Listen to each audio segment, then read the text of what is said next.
رسوله الكريم أما بعد. قال النبي صلى الله عليه وسلم إنما الأعمال بالنيات وإنما لكل امرئ ما نوى من كانت هجرته إلى الله ورسوله فهجرته إلى الله ورسوله إلى آخر الحديث. رواه البخاري. حضرات، اکتوبر کی آخری اتوار ہے اور شمسی کیلنڈر کے آخری مجلس میں حالات حاضرہ سے متعلق یا ضروری مسائل سے متعلق گفتگو اور جمادی الاولیٰ ربیع الاخر کی تاریخ ختم ہو گئی. جمعرات میں چاند نظر آیا. جمعہ سے جمادی الاولیٰ کی پہلی تاریخ شروع ہو گئی. میں نے آپ کے سامنے ایک حدیث بلکہ ایک حدیث کا کچھ حصہ پڑھا. یہ بڑی مشہور حدیث ہے، بخاری شریف میں بھی پہلے نمبر پہ ہے اور حدیث کی کتابوں پر یہ پہلے نمبر پر حدیث ہے. بڑی اہم حدیث ہے. اس حدیث کے تحت کچھ چیزوں کو آپ کے سامنے رکھنا. حضرات،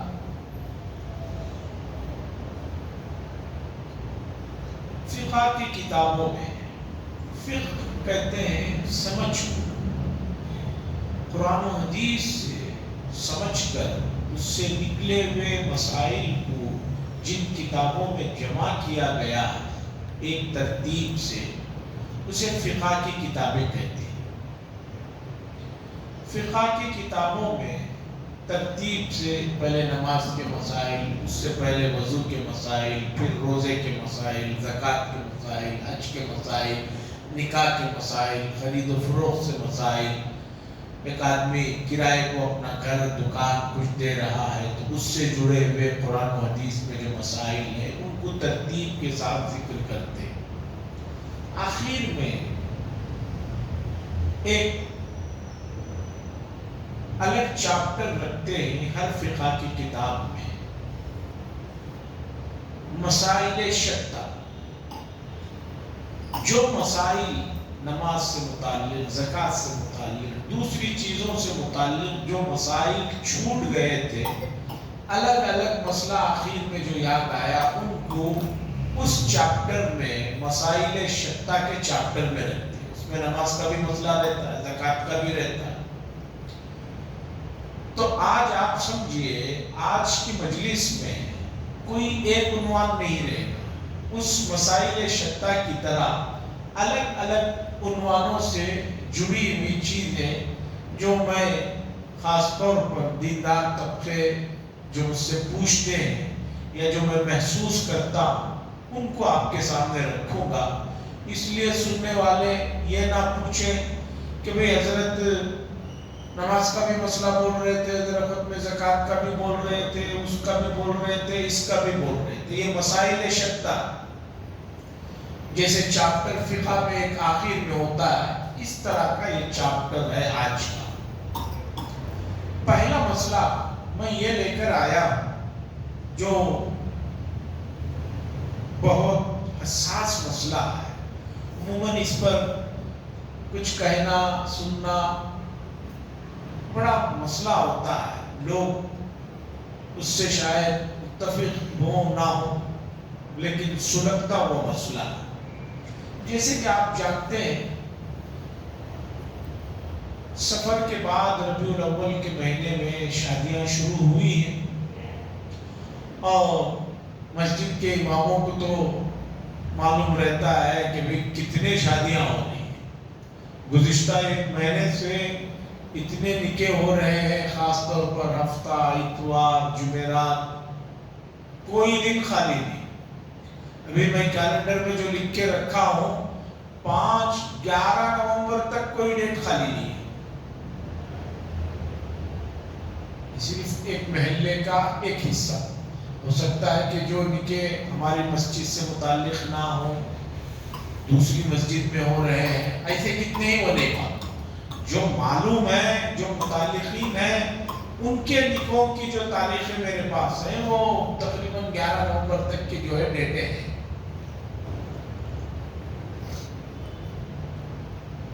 یہ اچھی بات ہے، نکاح ایک عظیم الشان عبادت ہے، عظیم الشان سنت ہے۔ سنت کے معنی انبیاء کا طریقہ، سنت کے معنی ہی طریقہ، سنت کے وہ معنی نہیں کہ بھئی کر لیا تو ثواب ہے، نہیں کیا تو کوئی گناہ نہیں۔ لوگ جو سمجھتے ہیں سنت کہتے ہیں کہ بھئی کر لیا تو ثواب ہے، نہیں تو کوئی گناہ نہیں۔ نکاح کا مسئلہ ویسا نہیں ہے، نکاح فرض ہے اس آدمی پر جو آدمی اپنے اور اپنی ہونے والی بیوی کا خرچ کما سکتا ہے اور جوان ہے، اور اگر وہ شادی نہ کرے تو اس کا دل و دماغ بھٹکتے رہتا ہے، گندے خیالات آتے رہتے ہیں، تو ایسے آدمی پر نکاح کرنا فرض ہے۔ ہمارے یہاں سنت کا مطلب یہ ہے کہ کر لے تو ٹھیک، نہیں تو نہیں۔ بعض لوگ 35 سال ہو گئے، 40 سال ہو گئے، شادی کیوں نہیں کی ہے؟ کہ نہیں، حضرت عمر بن خطاب رضی اللہ تعالیٰ عنہ نے بڑی عجیب بات ارشاد فرمائی، 2 ہی آدمی نکاح نہیں کرتے، ایک تو ایک آدمی انتہائی فقیر ہے، محتاج ہے، مسکین ہے، خود کے کھانے کے لالے پڑے ہوئے، رہنے کے لیے رہائش نہیں ہے، اب وہ سوچتا ہے کہ میں کروں گا تو میری بیوی کا، میرے ہی کھانا چلنا مشکل ہے، اسے کام نہیں کروں۔ ایک تو ایسا فقیر تنگدست محتاج نہیں کرتا۔ دوسرا آدمی وہ ہے کہ وہ گندگیوں میں پڑ چکا ہے، بری صحبتوں میں پڑ چکا ہے، وہ سوچتا ہے کہ مجھے شادی کی کیا ضرورت ہے، شادی کا جو تقاضا ہے وہ بغیر شادی کے میرا کہیں ہو رہا ہے، تو مجھے کیا نکاح کرنے کی کیا ضرورت۔ تیسرا ایک آدمی وہ ہے کہ جو جسمانی طور پر فٹ نہیں، نکاح کے لیے فٹ نہیں ہے، اس لیے نہیں کر رہا۔ یہ 3 ہی ہو سکتے ہیں صورتیں، دوسری کچھ نہیں۔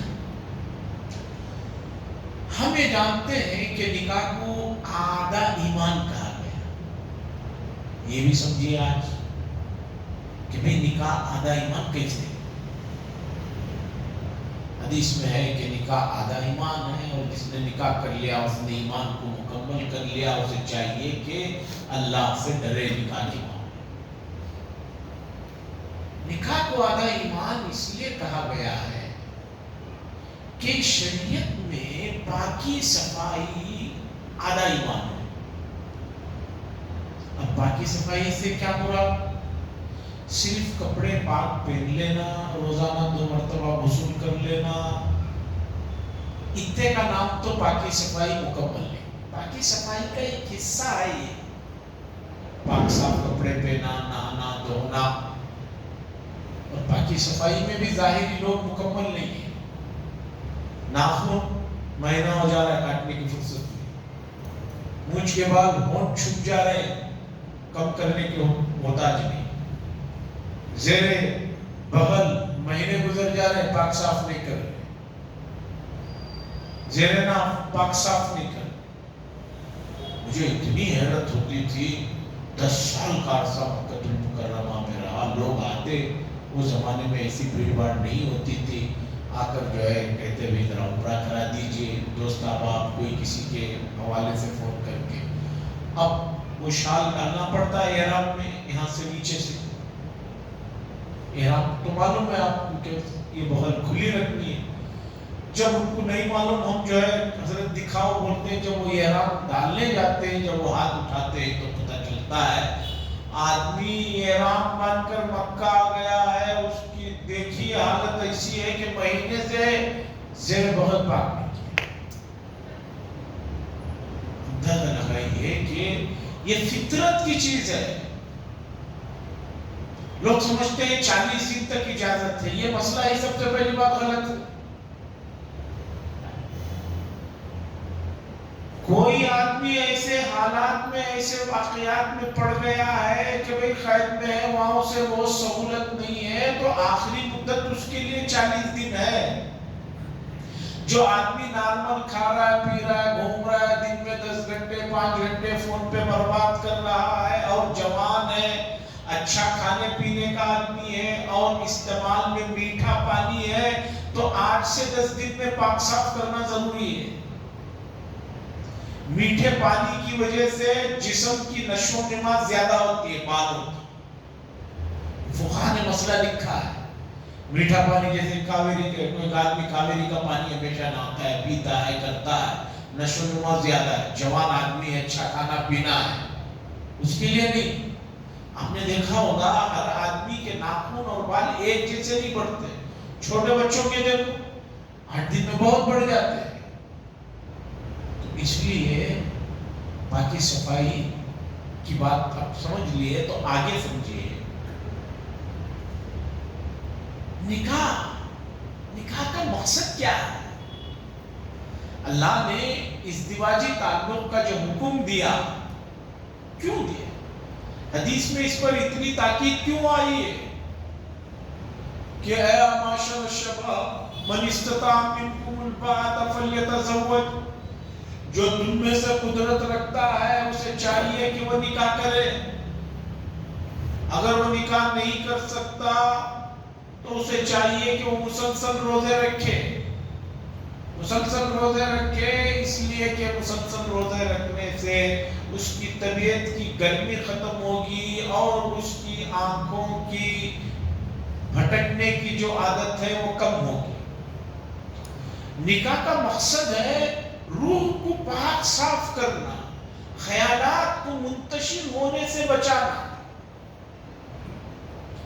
ایک جا اس کے خیالات رہے اسے کرنا۔ اس لیے نکاح کو آدھا ایمان کہا گیا کہ بھی ایک آدمی کی روح اور اس کا دل و دماغ ہمیشہ پاک صاف رہے۔ گناہوں کا تعلق آنکھوں سے ہے۔ حدیث میں ہے کہ جو شادی شدہ آدمی ہے اسے چاہیے کہ اگر وہ اس کی نگاہ غلط کہیں پڑ گئی تو فوراً اپنے گھر میں جائے اور گھر والوں سے مل لے، اس لیے کہ اس سے اس کی جو ہے خیالات جو بھٹک رہے اس سے محفوظ ہو جائے۔ تو نکاح کو جو آدھا ایمان کہا گیا وہ اس لیے کہ اس سے پوری روح اور نگاہیں اور دل و دماغ پاک۔ میرے پاس جو بھی نوجوان یہ وسیلے نے یا نکاح کا خود دعوت نامہ لے کر آتے ہیں، میں پوچھتا ہوں کہ بیٹا نکاح سے جڑے ہوئے کیا مسائل آپ نے سیکھا؟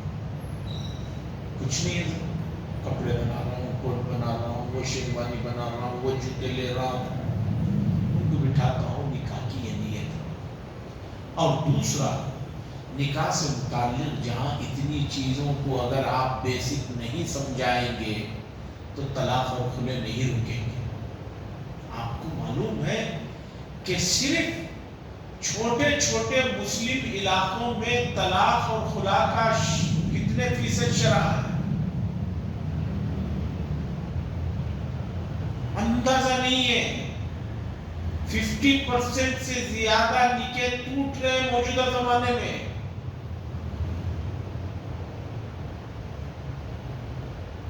کیوں؟ ان لوگوں نے سوشل میڈیا پہ اور دوسری جگہ پہ نکاح کے سلسلے میں یہ سب چیزیں ان کے دماغ میں بٹھا دیے گئے ہیں جو حقیقت میں ہے نہیں۔ میں کہتا ہوں لڑکوں سے کہ بھئی شادی کے بعد اپنی بیوی کے پاسٹ کے بارے میں بحث و مباحثہ کھول کرید مت کرو۔ کہاں پڑھتے تھے، کیا پڑھتے تھے، کس سے یہ تھا، یہ سب سوالات مت کرو، نہ پوچھو نہ سنو۔ کیوں؟ تم کتنے فرشتے ہو یہ تمہیں معلوم ہے؟ کیا تمہارے ذہن میں کبھی پوری زندگی میں شادی سے پہلے کبھی کوئی اس طرح کے خیالات نہیں آئے کہ میں فرشتہ نہیں ہوں تو سامنے فرشتے کو طلب کرنے کا کیا مطلب؟ ہو سکتا خیالات کبھی بھٹکے ہوں، کچھ یہ ہو گیا اور نکاح سے پہلے تحقیقات۔ اور دوسرا، حدیث میں بتایا گیا کہ اگر عورت میں 10 چیزیں بری ہیں، ایک چیز تو کوئی ایک عادت تو اچھی ہوگی، اسی ایک اچھی عادت کی وجہ سے ان 10 چیزوں کو یہ کرو۔ تو اس لیے نکاح کی کاؤنسلنگ بہت ضروری ہے، نہیں ہو رہی۔ اور دوسری بات، بہت لمبی عمر میں کوئی آدمی پہلی شادی کر رہا ہے تو یہ بھی غلط ہے۔ آدمی 40 سال کی عمر میں شادی کر رہا بغیر حضور کے۔ یورپ کی دین ہے، یورپ والے کہہ رہے ہیں کہ پہلے کماؤ، اپنا سب کچھ بناؤ، اس کے بعد شادی کرو۔ یورپ امریکہ میں 50 سال میں، 45 سال میں، 40 سال میں آدمی شادی کرتا ہے۔ اتنی عمر میں آدمی دل سے نہیں دماغ سے سوچنے لگتا ہے، اور شادی بیاہ کے معاملات کامیاب ہونے کے لیے دماغ سے نہیں دل سے سوچنے کی ضرورت ہے۔ ہر چیز آدمی دماغ سے سوچے گا تو خیال آئے گا کہ اس کی شادی کیوں نہیں ہوئی اب تک، کوئی تو کمی رہی ہوگی۔ ارے بھائی، آپ نے اب تک نہیں کیا، آپ کا مسئلہ کیا ہے وہ دیکھیے، سامنے والوں کا چھوڑیے۔ تو یہ چیزیں ہیں، اسے ذہن میں رکھیے، کاؤنسلنگ ضروری ہے۔ ٹوٹتے ہوئے رشتوں کو اگر نہیں بچایا گیا تو آنے والے دنوں میں بہت بڑا بحران اٹھے گا جس کی کوئی حد و انتہا نہیں۔ اس سے متعلق زیادہ بات اس لیے مناسب نہیں ہے کہ لوگ ناراض ہوتے ہیں کہ شادی کے مسائل ہمارے سامنے کیوں ذکر کیے جا رہے ہیں۔ اور بھی اس سے جڑے ہوئے مسائل ہیں، میں ان کو یہیں روک دیتا ہوں۔ دوسرا، بنیادی طور پر نماز جو پہلے نمبر کی چیز ہے، اس سے متعلق بنیادی مسائل سیکھنے کی ضرورت ہے۔ بنیادی مسائل میں کہ نماز ہوئی یا نہیں۔ نماز میں دو چیزیں، ایک ظاہری، یہ فرض ہے، یہ واجب ہے، سنت ہے، یہ نفل ہے، یہ مستحب ہے، اور ایک نماز میں ہوتا ہے کہ آدمی کا دل اللہ کے ساتھ جڑا رہے۔ وہ کتنا نماز میں اس کا اللہ کے ساتھ جڑا ہوا ہے وہ پرسنل معاملہ ہے، اس پر کوئی احکامات نہیں، وہ اسے معلوم، اللہ کو۔ اور سب سے بڑی بات، نمازوں کو کامل بنانے کا طریقہ یہ ہے کہ آدمی کمپلسری سنتوں اور مستحبات کی رعایت سے نماز پڑھے گا تو سمجھیے کہ خود بخود اس نماز میں اس کا دھیان اللہ کے ساتھ وابستہ ہو جائے۔ یہ ایک سنت بھی ایسی نہیں ہے کہ اسے اگر آدمی چھوڑے اور یہ سوچے کہ اس کے بدلے میں میری نماز کامل و مکمل ہو جائے تو کامل و مکمل نہیں، فرض اتر جاتا ہے۔ جیسے آدمی سفر میں ہے، بھوک لگ رہی ہے، کوئی سی بھی ہوٹل ملتی ہے، جاتا ہے، اس کے معیار کا کھانا تو ہے نہیں، اس کے معیار کی چائے تو ہے نہیں، لیکن اب آگے گاڑی بھی تو چلانے نہیں ہو رہا، چلو بھی پیٹ بھرنے کے لیے جو بھی ہے کھا لیتے ہیں۔ تو سر پر سے ایک چیز اتارنا ہے اور ایک کامل و مکمل کرنا ہے، کمپلیٹ کرنا۔ یہ ایک سنت کی بھی کتنی اہمیت ہے، اس ایک واقعے سے آپ اندازہ لگائیں۔ حضرت تھانوی رحمۃ اللہ علیہ کے ساتھیوں میں سے یا ان سے پہلے اللہ دتا اس نام سے ایک بڑے آدمی گزرے، اپنے زمانے کے بڑے آدمی تھے۔ ان کو ایک دن خیال ہوا کہ آج میں رات میں کسی وقت، حدیث میں کوئی آدمی اچھی طرح وضو کرے اور نماز پڑھے اور نماز میں کوئی بھی وسوسہ نہ آئے تو اس کا بہت بڑا ثواب۔ انہوں نے کہا آج میں کوشش کر کے 2 رکعت ایسی نماز پڑھوں گا کہ ایک لمحے کے لیے بھی میں اپنے خیالات کو بھٹکنے نہیں۔ عشاء کے بعد ایک سوئی کے وقت میں اپنے گھر میں بالکل بہت کوشش سے سنت کے مطابق وضو کیا۔ وضو بھی نماز کا حصہ ہے، یہ بات سن لیجیے۔ لوگ وضو کو نماز کا حصہ نہیں سمجھتے، نہیں، وہ بھی نماز کا حصہ ہے، وہ بھی نماز کا پارٹ ہے۔ 2 رکعت انہوں نے نماز پڑھی بڑے اہتمام سے، اور نماز میں خیالات نہ بھٹک جائیں اس لیے انہوں نے نماز پڑھتے ہوئے اپنی آنکھوں کو بند رکھا، آنکھیں بند کر کے نماز پڑھی۔ بہت اطمینان سے، سکون سے نماز کے بعد سو گئے۔ تو رات میں انہوں نے خواب دیکھا کہ ان کو ایک بہت خوبصورت جنت کے محل میں داخل کرایا گیا اور بتایا گیا کہ یہ اس نماز کے بدلے میں تمہیں جنت دی جا رہی ہے۔ اب محل میں ہر چیز اعلیٰ درجے کی، ایک سے ایک عمدہ، یہ خواب میں جنت میں محل میں گھوم رہے ہیں۔ اس کے بعد ان کو ایک حور بھی عطا کی گئی۔ حور کے معنی کوئی دوسری مخلوق نہیں ہے۔ عام طور پر لوگ حور کا جب لفظ سنتے ہیں تو سمجھ جاتے ہیں وہ کوئی دوسری قسم کی مخلوق ہوگی، نہیں، ایک ایسی عورت جو خوبصورتی میں جس کی کوئی مثال نہ، خوبصورت عورت، ظاہری ایسی خوبصورت عورت کہ جس کا حسن اور جس کا جمال بے مثال بے نظیر ہو، اسے حور کہا ہے۔ حور بولے تو وہ کوئی نورانی مخلوق ایسا اسے نہ سمجھا جائے۔ خیر، اس موضوع کو آگے بڑھتے ہیں۔ اس لیے بتایا کہ چونکہ آج کل برادران وطن میں بعض لوگوں کے دماغ میں ایسا خناس بھرا ہوا ہے کہ وہ مسلمانوں کی بہت ساری چیزوں کو لے کر سوشل میڈیا پر دنیا بھر کی بکواس کرتے رہتے ہیں، اور امت کا حال یہ ہے کہ امت کو اپنی بنیادی اور بیسک چیزوں کا علم بھی نہیں ہے۔ خیر، محل میں آگے بڑھتے گئے، یہاں تک کہ ایک حور ان کے سامنے پیش کی، کہا یہ تمہارے لیے۔ انہوں نے دیکھا کہ بے انتہا خوبصورت جمال پک رہا ہے، لیکن دیکھا کہ حور جو ہے اندھی ہے، اس کی آنکھیں نہیں، دونوں آنکھوں سے اندھی ہے۔ اب ایک دم یہ گھبرا کر خواب سے اڑ گئے۔ دوسرے دن اپنے شیخ کے پاس پہنچ کر کہا کہ حضرت، میں نے خواب دیکھا ایسا ایسا، اور اس میں مجھے جو چیز پیش کی گئی آخر میں وہ حور تھی لیکن اندھی تھی، مسئلہ نہیں سمجھ میں آیا۔ تو ان کے شیخ نے کہا جو تم نے نماز پڑھی، ایسا لگتا ہے کہ نماز پڑھتے ہوئے تم نے اپنی آنکھوں کو بند رکھا تھا۔ انہوں نے کہا جی حضرت، میں نے نماز پڑھتے ہوئے اپنی آنکھوں کو بند رکھا تھا، اس لیے رکھا تھا کہ خیالات نماز میں ادھر ادھر نہ پھرتے۔ ان کے شیخ نے کہا یہ جو تم نے آنکھیں بند رکھی، یہ اس کا نتیجہ ہے کہ بدلے میں تمہیں اندھی حور دی گئی۔ بات دراصل یہ ہے کہ نماز میں آنکھوں کو کھلا رکھنا سنت ہے۔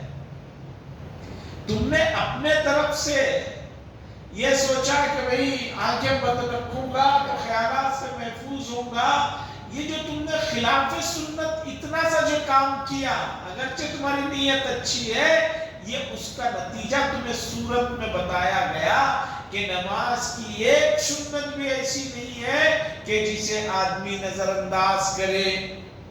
کھلی آنکھیں رکھ کر نماز پڑھنا پھر خیالات پر قابو پانے میں زیادہ مشقت ہے،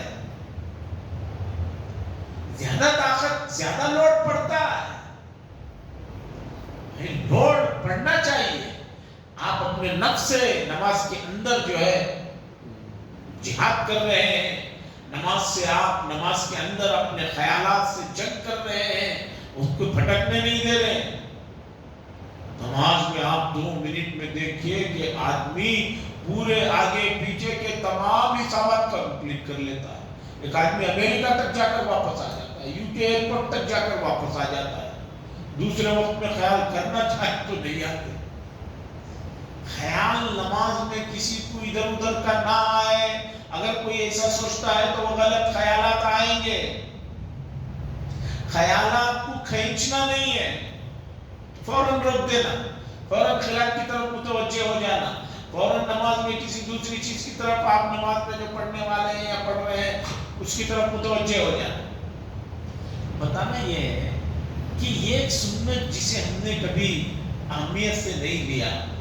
صرف آنکھیں بند کرنا وہ ایک سنت چھوٹنے کی وجہ سے اگر یہ نتیجہ ہے تو جو بڑی بڑی سنتیں یا مستقل روزانہ جو نمازوں کے اندر جو چیزیں سنتیں ہیں ان کو چھوڑنا کہاں تک نماز کو مکمل کرے گا آپ بتائیے. ہمارے قریب میں ایک اللہ والے گزرے, ان کا نام تھا حضرت مولانا شاہ سید ابرار الحق صاحب. آپ 2000 کے آس پاس میں ان کا انتقال ہوا. محی السنہ کے نام سے جانتے ہیں. محی السنہ, سنتوں کو زندہ کرنے والی شخصیت کا لقب ملا تھا. ہمارے بنگلور کافی آتے تھے, سال میں 1-2 مرتبہ. بہت بڑے درجے کے آدمی تھے. عالم یہ تھا کہ سب سے پہلے مسجد میں آتے ہی مسجد میں جہاں قرآن مجید رکھے ہیں وہاں پہنچتے, دیکھتے کہ قرآن پر دھول ہے, فوراً مسجد کو امام کو کہتے کہ مسجد کی کمیٹی والوں کو بلاتے, فوراً جس مسجد میں جاتے فوراً ٹوائلٹوں کو کہتے مجھے ٹوائلٹ اور وضو خانے کے پاس لے کر جائے کہ یہاں پاکستانی. مدرسے میں آتے محتمم اور استادوں کو کہتے طلباء کا مطبخ جہاں کھانا پکتا ہے, کھاتا ہے نا وہ نہیں, وہ جگہ نہیں نکالنے, جہاں کھانا پکتا ہے وہاں لے جائے. وہاں جاتے اور باورچی سے پوچھتے کھانا پکانے کے لیے جو پانی استعمال کرتے وہ کہاں ہے.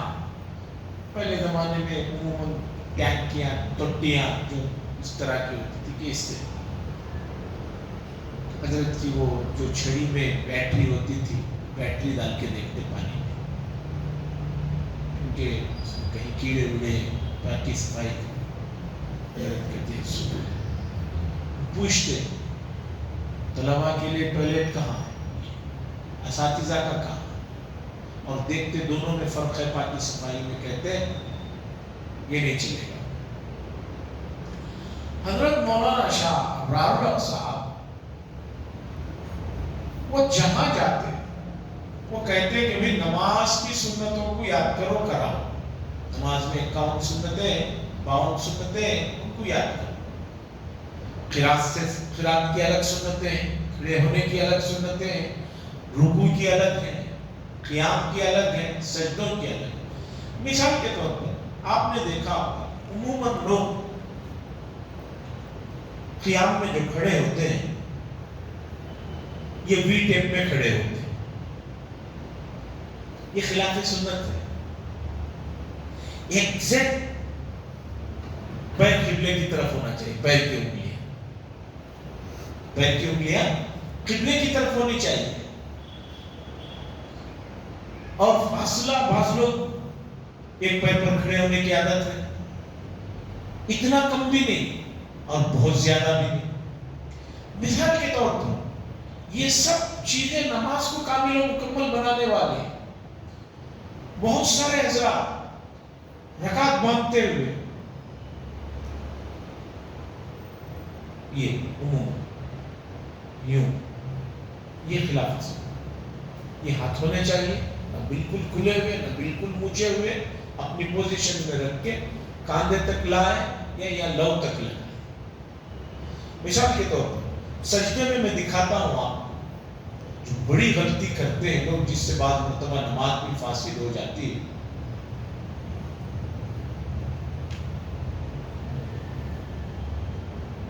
یہ پیروں کو یہ رکھنا بھی صحیح نہیں, ایسا یہ خلاف سنت. یہ پیروں کی انگلیوں کو جہاں تک ہو سکے قبلے کی طرف رکھیں. یہ آپ دیکھ رہے ہیں یوں کرنا یوں کرنا یوں کرنا, اور بعض بچے اٹھاتے رہتے. ایسا اگر کوئی اٹھاتا ہے 3 بار سبحان اللہ کہنے کی مقدار نماز چلے جاتی. دونوں پیروں کو ایسا اٹھا لیا, یہاں نہیں لگا, نماز چلے.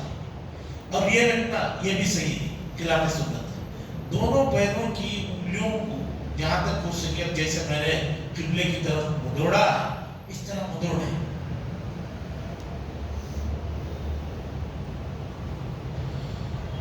یہ جو چیزیں نماز سے جڑی ہوئی ہیں یہ توارث کے ساتھ رسول اللہ صلی اللہ علیہ وسلم سے صحابہ نے، تابعین نے، تبع تابعین نے سیکھا اور یہ سلسلہ چلتا رہا۔ ایسی بہت چیزیں، مجھے دکھ یہ ہوتا ہے کہ ہر آدمی پڑھے لکھے ہوں، نہ پڑھے لکھے ہوں، امیر ہوں، غریب ہوں، مالدار ہوں، غریب ہوں، شہر کے ہوں، گاؤں کے ہوں، اپنی ذات سے متعلق ہر چیز میں اپڈیٹ ہے۔ کتنے لوگ ایسے ہیں جن کو ایک حرف پڑھنے کا نہیں آتا لیکن موبائل چلا رہے ہیں، فون پہ چلا رہے ہیں، گوگل پہ چلا رہے ہیں، تازہ اپڈیٹ ورژن چلا رہے ہیں، لیکن نماز وہی جو 9-10 سال کی عمر میں ماں باپ کو دیکھ کر کھیلتے کھلاتے جو نماز کی عادت ہے اسی کو چلا رہے ہیں، لیکن اس میں کئی خامیاں ہیں۔ بعض کی نمازیں کمپلیٹ ہیں، ان کو صحیح تربیت ملی، بعض کی جو ہے پریکٹیکل طور پر نہیں ہے، اس کی طرف کوئی توجہ نہیں ہے۔ تو اسی طرح گرامی مجھے یہ بتائیے کہ پڑھی جانے والی چیزیں وہ بھی اپڈیٹ کرنے کے لیے تیار نہیں، وہ بھی اپڈیٹ کرنے کی ضرورت ہے، اور جو جڑی ہوئی چیزیں، میں پریکٹیکل 2-3 چیزیں بتائیں۔ آج بھی آپ نماز جنازہ میں دیکھیے، اتنا اعلان کرتا ہوں میں، تو اپنے یہاں نماز جنازہ میں اعلان کرتا ہوں، جب تکبیر کہتے ہیں نماز جنازہ میں دیکھ لیجئے، اور عیدین کی نماز میں جو 6 تکبیریں ہوتی ہیں زیادہ، آپ دیکھیے تکبیر کہتے وقت میں بعض لوگ سر اوپر اٹھائے بغیر ان کو سکون نہیں ملتا۔ حدیث میں اتنا سختی سے منع ہے کہ رسول اللہ صلی اللہ علیہ وسلم نے فرمایا نماز کی حالت میں اپنے چہرے کو، اپنی نگاہوں کو اوپر مت اٹھاؤ، مجھے ڈر ہے کہ اسی وقت تمہاری نگاہوں کی روشنی سلب نہ کر لی جائے۔ اچھے دیندار لوگ بھی ضرور سر اٹھاتے ہیں، جماعت جنازے میں دیکھ لیجئے، عیدین کی نماز میں دیکھ لیجئے، اور ان کی نظر میں جو لوگ نہیں اٹھا رہے نا، وہ دل میں سوچتے ہیں ابھی بازو والے کو نماز آتی تو تمہیں نہیں ہے، اوپر سے اسے جہل مرکب کہتے ہیں، ایک تو غلطی، اوپر سے اس غلطی کو غلطی بھی نہیں سمجھ رہا ہے، اسے کہتے ہیں جہل مرکب، غلطی کر رہا ہے اور اسے غلطی نہیں سمجھ رہا ہے، اور اس کے بازو والے کے بارے میں ابھی تک بہت سارے لوگ نماز میں ثنا سبحانک اللہم کر کے پڑھتے ہیں۔ ابھی ثنا جو لفظ ہے وہ اس کا حصہ نہیں ہے، ثنا کے معنی ہی تعریف کے، اس میں اللہ کی تعریف بیان کرنا ہوتا ہے، سبحانک اللہم و بحمدک۔ اب بہت سارے لوگوں کو پوچھئے کہ بھئی نماز کیسے پڑھنا، بالکل انجان بن کر یہ ثنا کا لفظ چھیڑے بغیر کیسا آپ پڑھتے ہیں، ذرا پڑھ کر دکھاؤ، تو کہتے ہیں پہلے تکبیر ہم بولتے ہیں، اس کے بعد ہاتھ بن کے کہتے ہیں ثنا سبحانک اللہم و بحمدک۔ ارے ثنا کا ہے، ثنا کو اردو لفظ ہے، اس کا حصہ ہی نہیں ہے۔ تو عزیزان گرامی اس طرح کام نہیں ہوگا، اور میں جانتا ہوں کہ بہت سارے لوگوں کو کچھ چیزیں سیکھتے ہوئے تکلف ہوتا ہے، تو ایسا ہے جس سے واسطہ پڑتا ہے اسے چھوڑ کر جس سے واسطہ نہیں پڑتا اس کے پاس جا کے اپڈیٹ کریں۔ اور بہت سارے لوگ کہہ رہے ہیں بھئی ہم ہر چیز اب سوشل میڈیا سے سیکھیں گے، سوشل میڈیا میں جائیں گے، جو آپ ٹھیک نماز پڑھ رہے ہیں نا تھوڑی بہت اسے بھی وہ برباد کر کے رکھتے ہیں۔ سوشل میڈیا پر صحیح اور مستند اور معتبر لوگوں کی چیزیں ہیں ہی نہیں، اس میں پروفیشنل لوگ ہیں، زیادہ سے زیادہ ان کو وہ چاہیے، بڑھا رہے ہیں، اس کے تحت جو ہے وہ یہ کر دے رہے ہیں۔ میں نے کئی مرتبہ بتایا دنیا بھر کے لوگ جو ہے کہتے ہیں رسول اللہ صلی اللہ علیہ وسلم کے روزے کے اندر کی تصویر وہ ان کے بھیجتے ہیں اور کہتے ہیں 100 آدمیوں کو شیئر کرو تمہیں یہ مل جائے گا وہ مل جائے گا۔ میں نے اس زمانے میں آج سے کئی سال پہلے، یہ تو اب تو نہیں، میں 10 سال پہلے بھی یہاں کی مسجد میں بتایا ہوں، روزے کے اندر کی جو اس زمانے میں تصویر جو شعر ہوتی تھی، جس میں ایک بڑا عصا رکھا ہوا ہے، وہاں کچھ رکھا ہوا ہے، یہاں کچھ رکھا ہوا ہے، وہ مسجد نبوی اور روزے رسول کی تصویر ہی نہیں ہے، وہ کسی وہ جو ہے کسی اور جگہ کی ہے، اور غالباً علامہ جلال الدین سیوطی یا کسی اور اللہ والے بزرگ کے مزار کے اندر کی تصویر ہے۔ کیوں؟ اس لیے کہ روزے جو رسول ہے، آپ کھڑے ہو کر جہاں سلام پڑھتے ہیں، آپ کو اندر ہری جالی جو نظر آتی ہے، وہ دیوار کے اوپر کپڑا ہرا لگا ہوا ہے، اور جو دیوار بنائی گئی ہے، گنبد تو جو ہے دوسرے بازو کی دیوار پہ بیٹھا ہے۔ یہاں اگر مثلا صلی اللہ علیہ وسلم 3 قبریں اتھر ہیں، حضرت ابوبکر، حضرت عمر، حضور صلی اللہ علیہ وسلم کی قبر ہے، تو اس سے لگ کر جو دیوار ہے، وہ دیوار زمین کے بہت نیچے تک ہے، اور اس کے بعد اس دیوار کو بہت موٹی اٹھا کر چاروں طرف سے اسے نیچے اوپر بند کر دیا گیا ہے۔ یہ جو گنبد بیٹھا ہوا ہے، گنبد سے بھی کوئی آدمی سوراخ کر کے کیمرہ ڈال کے پکڑنا چاہے تو اندر کی پوزیشن نہیں معلوم ہوگی، اندر قبریں کس طرح ہیں، اس کے لیے کوئی وہاں دروازہ نہیں ہے، وہ اندر کے حصے کا کوئی دروازہ نہیں ہے۔ اسی لیے 2 طرح اندر قبریں ہیں، یہ مشہور ہے۔ ایک طریقہ یہ ہے کہ مثال کے طور پر ایک قبلہ ہے، ایسے ادھر سر ادھر پیر، ادھر سر ادھر سر ادھر پیر، ادھر سر ادھر پیر، ایک یہ مشہور ہے۔ دوسرا ادھر سر ادھر رسول اللہ صلی اللہ علیہ وسلم کے پیر مبارک، ادھر حضرت ابوبکر صدیق رضی اللہ عنہ کا سر، جہاں حضور کا کندھا آتا ہے اس کے ذرا نیچے آ کر یہاں سر، ادھر پیر، حضرت عمر رضی اللہ عنہ کا اس سے آ کر اس طرح۔ 2 مشہور ہیں، چونکہ اندر کی یہ جو پوزیشن ہے، جو دیوار بنا کر چاروں طرف سے جسے سیل کر دیا گیا ہے، یہ 1000 سال پہلے سے یہ چلا آ رہا ہے ایسے ہی۔ حضرت عمر بن عبدالعزیز اور اس کے آس پاس کے دور میں 1200 سال سے اندر کیا ہے، کیسا ہے، کسی کو نہیں پتا۔ بولتے نہیں ہم گنبد میں سے دیکھیں، وہاں سے سوراخ سے کسی نے لیا، وہاں سے بھی لوگے تو کیا لوگے، کچھ نہیں آئے گا، لیکن لوگ شیئر کر رہے ہیں، بھر بھر کے شیئر کر رہے ہیں۔ تو سوشل میڈیا وغیرہ کی چیزوں پر آپ جائیں گے تو یہ سب چیزیں یہ ہو جائیں گے۔ خلاصہ یہ ہے، نماز جیسی بڑی عبادت پتہ چلا کہ 40 سال سے پڑھ رہے ہیں، نماز ہی صحیح نہیں کر رہے۔ بعض لوگ اس ڈر سے صحیح نہیں کر لے رہے کہ اگر مجھے پتہ چلا اب تک جو پڑھ رہا تھا وہ غلط ہوگی تو کیا ہوگا۔ اللہ سے معافی مانگو، اللہ اب تک جو ہوا آپ کے قابل نہیں تھی، قبول کر لیجئے، معلوم ہوتے ہیں میں صحیح کر رہا ہوں، کر لیجئے۔ تو کیا غلطی پر غلطی کرنا ضروری ہے؟ غلطی ہو گئی، ختم کیجئے، آگے بڑھیے۔ اللہ سے دعا فرمائے اللہ تبارک و تعالی دین کا صحیح فہم، دین کی جو صحیح سمجھ ہے، جو اسپرٹ ہے، وہ ہم سب کو عطا فرمائے۔ وآخر دعوانا الحمدللہ لک الحمد لک شکریہ اللہ، اللہم صلی علی سیدنا شفیعنا نبینا حبیبنا مولانا محمد علیہ وسلم۔ اللہم انت السلام و منک السلام تبارک یا ذا الجلال والاکرام۔ اللہم انا نجعلک فی نحورک ونعوذ بک من شرورک۔ صلی اللہ تعالی وسلم علی خیر خلقہ محمد وعلى آلہ وصحبہ اجمعین۔